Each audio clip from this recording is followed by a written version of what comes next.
So Okay. you are officially woke. That is what wokeness is about.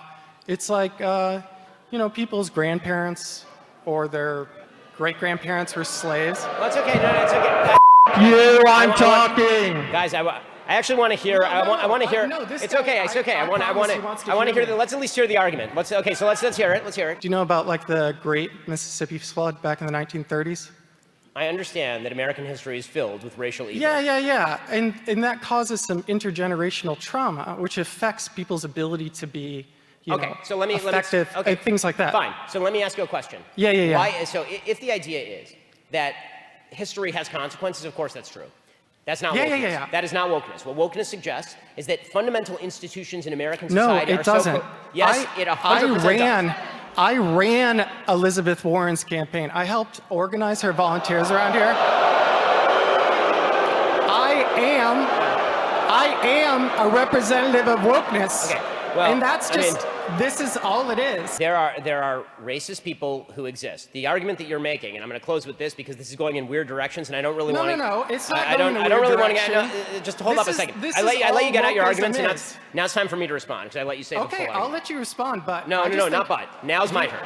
You are not characterizing what I'm saying accurately. Now it's my turn. Your definition is inaccurate. The reason your definition is inaccurate is because any sentient human being would acknowledge that history has consequences. Right. But if the idea is, but that's not what wokeism is. Wokeism is a different thing. Wokeism suggests that all inequalities of today are attributable to not only historic injustices, but also continuing injustices in the now.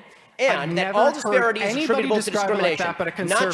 Not just that. A conservative is the only person. I want to know why. Why is it that conservatives are the only people who define it like that? Why are conservatives the only people? Okay, so we're gonna have to stop here because this is going nowhere. But what's up? I'm gonna have to stop with this with you because this is going nowhere.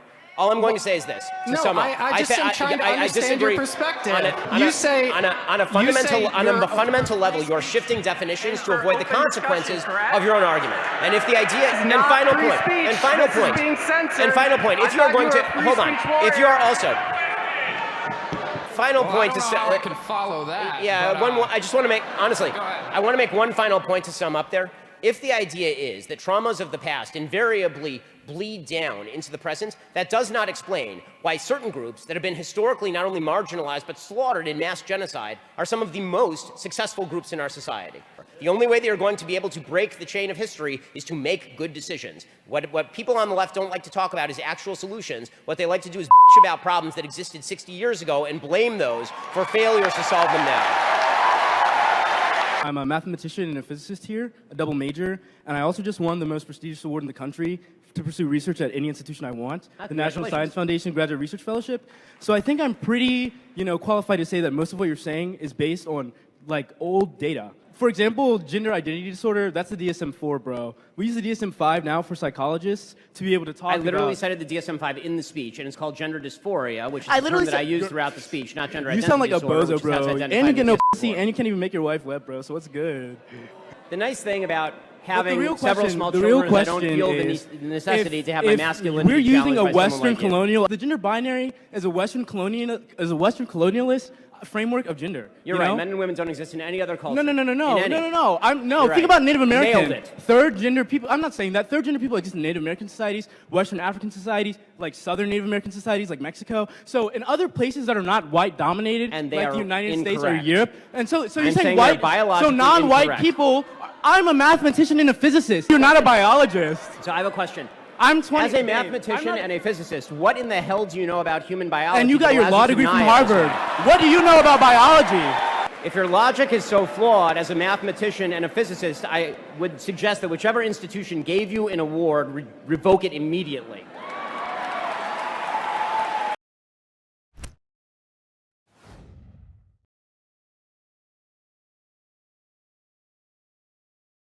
Hey guys, if you like smart, nuanced, left-right conversations and interviews in a world where there are very few of those. Do you want to hear both sides of an issue? Do you want to hear people debate it out? Then you need to subscribe to our new YouTube channel by clicking the link in the description or the pop-up button that appears on your screen.